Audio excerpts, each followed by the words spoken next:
안녕하세요. 원성도 TV를 찾아주셔서 감사합니다. 오늘은 바울의 일생 29번째 3차 전도 여행 그 네 번째로 바울의 예루살렘 입성에 대한 이야기입니다. 성경 본문은 사도행전 21, 22, 23장의 내용입니다.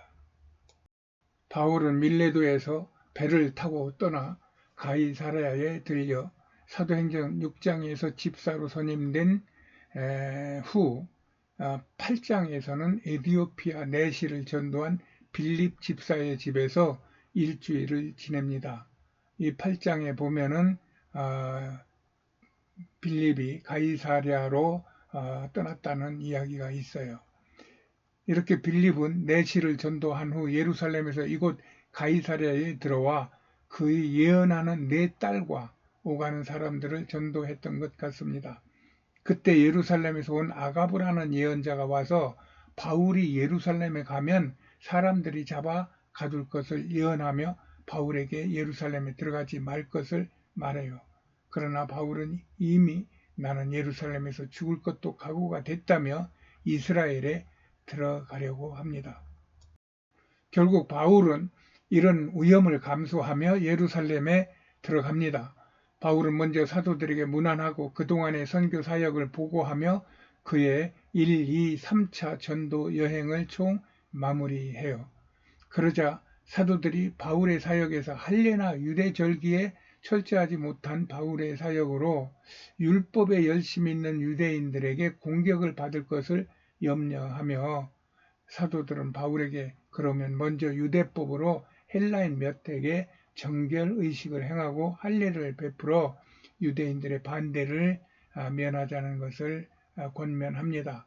그러자 바울이 그들의 제안을 받아들여요. 이것이 한 민족 안에서 하나가 되기 위한 교회의 일치운동으로 요즘 에큐메니컬이라고 하며 모든 종교를 하나로 묶어 지배하려는 사단의 괴계와는 본질적으로 다르다고 저는 보고 있어요. 이렇게 그리스도인들은 이런 세상의 미혹에 경계를 해야 될 것입니다. 그러자 아시아에 있던 유대인들, 아마 아시아라고 하는 말은 아마 그 예루살렘하고 그렇게 멀지 않은 갈라디아를 말할 것입니다. 바울이 예루살렘에 있다는 소리를 듣고 또 바울을 행하려고 쫓아옵니다. 그러면서 그들은 바울이 아시아에서 유대법을 회방하고 예수의 이로만 구원받는다고 선동한 놈이라며 비난합니다.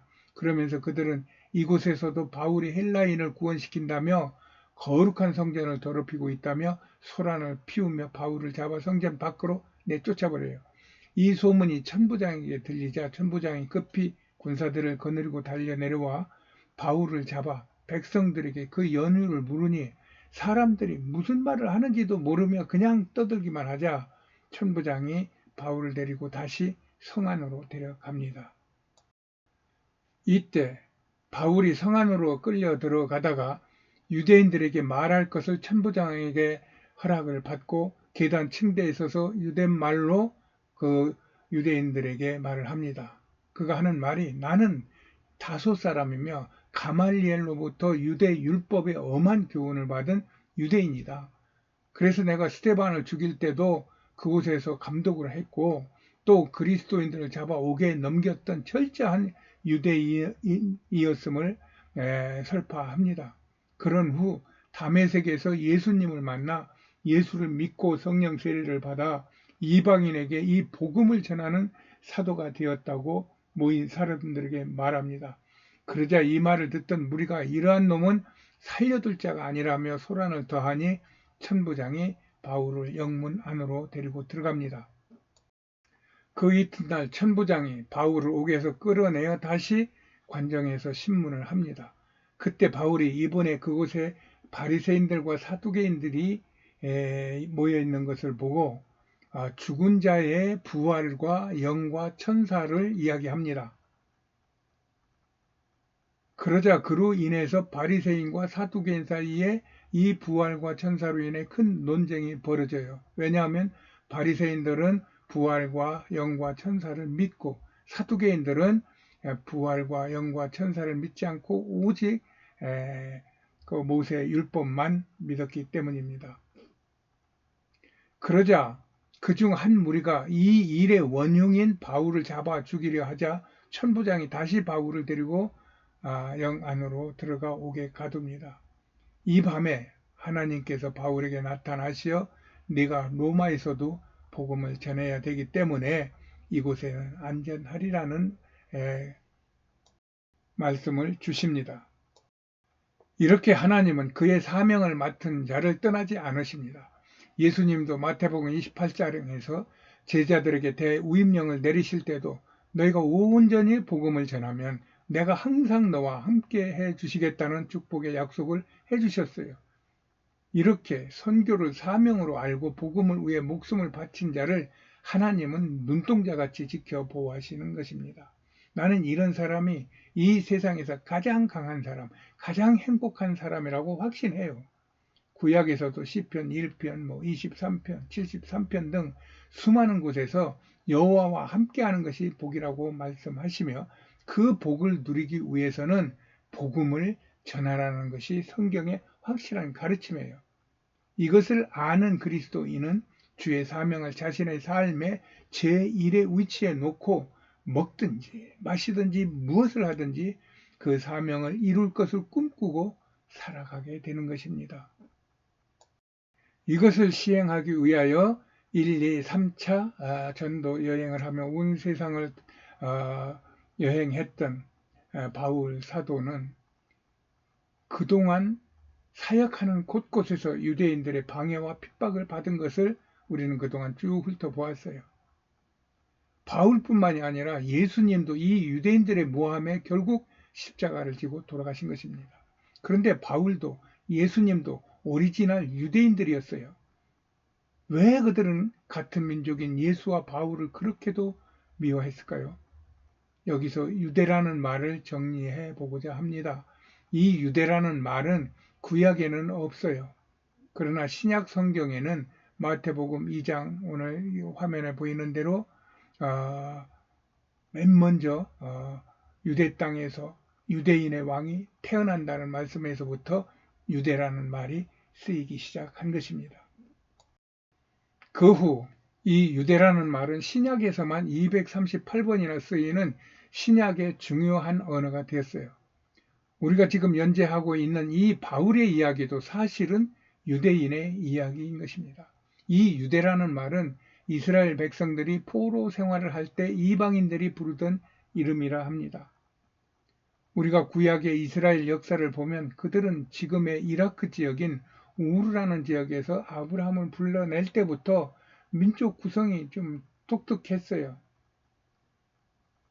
그냥 일반적인 생각으로는 아예 가나안 지역의 인물 하나를 택했으면 지금과 같은 골치 아프고 위험하고 서로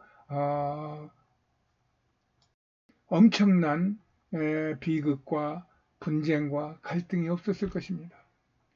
여하튼 그렇게 이스라엘이 만들어진 후에도 그들은 전쟁과 피난의 연속적인 삶을 살았어요.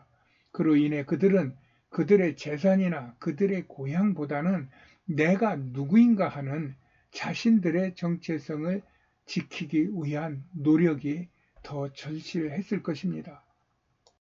그리하여 예루살렘이 바벨론의 느부갓네살에 의하여 멸망당하여 그곳에 포로로 끌려갔어도 이스라엘 백성들은 지난날의 역사를 생각하며 어떻게 해서든지 자신들의 공동체를 지키고자 했을 것입니다.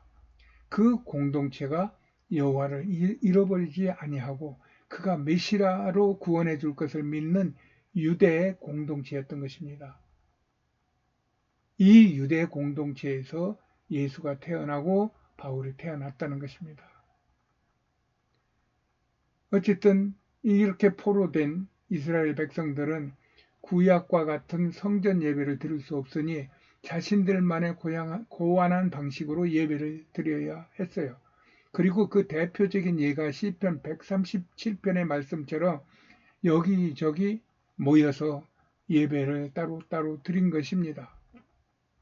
이들이 타국에서 모여 살던 곳을 게토라고 부르는데 아직도 유럽에는 많은 게토들이 있어요.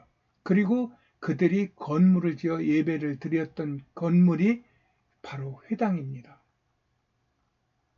유대인들은 이 회당에서 유대인과 예수와 바울이 함께 예배를 드렸던 것입니다.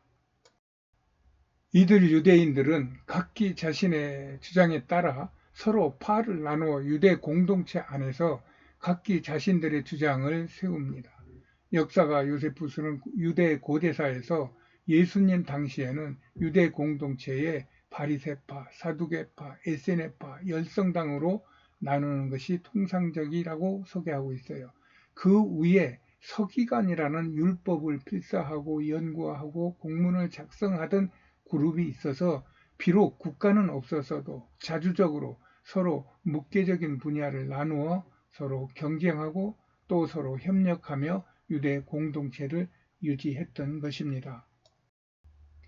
이와 같은 때에 예수님이 하나님이요 그를 믿으면 구원을 받을 것이라는 복음은 유대인들에게는 절대로 받아들일 수 없는 참남, 그들 말대로 참남한 하나님을 폄훼하고 또 인간의 그 교만이 하나님을 찌르는 그야말로 용서할 수 없고 절대로 받아들일 수 없었던 잘못된 일이었어요. 이런 말로 백성들을 미혹하다가 십자가에 달려 죽은 예수나 또 이 예수가 진정한 하나님이라고 소란케 하는 바울이라는 배역자는 이스라엘인들이 보았을 땐 이는 유대인들을 병먹게 하는 연병이고 나사렛 예수 이단의 괴수였던 것이에요. 그리하여 그들은 바울을 잡아 죽이려고 밥도 안 먹고 바울을 기다리고 끝까지 따라다니며 바울의 전도 사역을 방해한 것입니다. 그런 속에서 40여 명의 유대인들은 바울을 죽이기 전에는 물도 안 먹겠다면서 벼르자 바울의 조카가 그것을 알고 바울에게 알립니다. 이것이 또 천부장에게 전하여지니 천부장은 바울을 아무도 몰래 벨리스 총독이 있는 가이사라로 밤에 바울을 호송합니다. 여러분은 선교가 이런 것이라면 선뜻 선교하겠다고 나서시겠습니까? 그런데 그렇게 나서는 그리스도인들이 있다는 것입니다. 우리나라의 본격적인 선교는 언더우드와 아펜젤러 선교사로부터 시작된 것으로 볼 수 있어요. 이때 조선은 세상 사람들은 듣도 보도 못한 이름이었고 어디에 있는지도 모를 때였어요. 그런데 그 당시 미국의 신학교에서 선교사 지원 조사를 하던 중 희망 선교지를 물으니 그 알지도 듣지도 못한 조선에 가겠다는 지원자가 태반이었다는 이야기를 들은 적이 있어요. 이렇게 선교는 선교사가 하는 일이라기보다는 선교의 영이신 성령님이 하시는 일임을 알기에 선교의 사명을 받은 사람은 두려움 없이 선교사로 헌신하기를 원하는 것입니다. 여기 루비 캔드릭이라고 하는 여자 선교사는 25세 정도에 한국에 와가지고 5개월, 6개월 정도 선교하는 중에 풍토병에 걸려 아파서 바로 순교한 분입니다. 그가 순교하기 직전에 쓴 편지가 편지 중에 내용이 하나가 내게 만약 1000개의 생명이 있다면 나는 이 1000개의 생명 모두를 이 조선 코리아에 바치겠다고 하는 그런 편지가 있고 이 편지가 미국에 가서 미국의 그 청년 집회에 읽혀지고 그로 인하여 그들이 감동을 받고 선교에 도전을 하고 그리하여 그 이후에 이로 인한 선교의 역사가 대한민국에서 큰 줄기가 되어 지금까지 이어지고 있는 것입니다.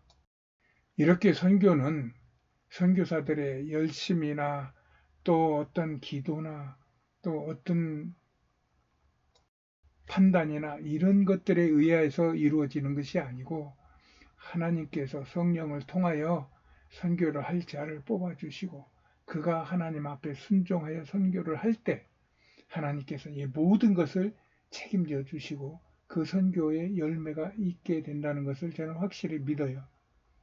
그러므로 우리가 지금은 선교가 먼 것 같아도 항상 이런 마음을 가지고 내가 이 세상에 살면서 내 본분 안에서 최선을 다한다면 하나님께서 나에게 선교의 사명도 깨닫게 하실 수 있고 그 선교로 부르실 날이 있으면은 나는 아멘하고 하나님 앞에 순종하겠다.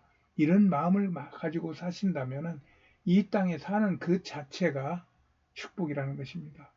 예, 하나님께 감사요. 내 삶에 대한 만족이 있다는 것입니다. 이런 은혜가 이 영상을 보시는 모든 분들에게 차고 넘치기를 예수님의 이름으로 축복합니다. 할렐루야.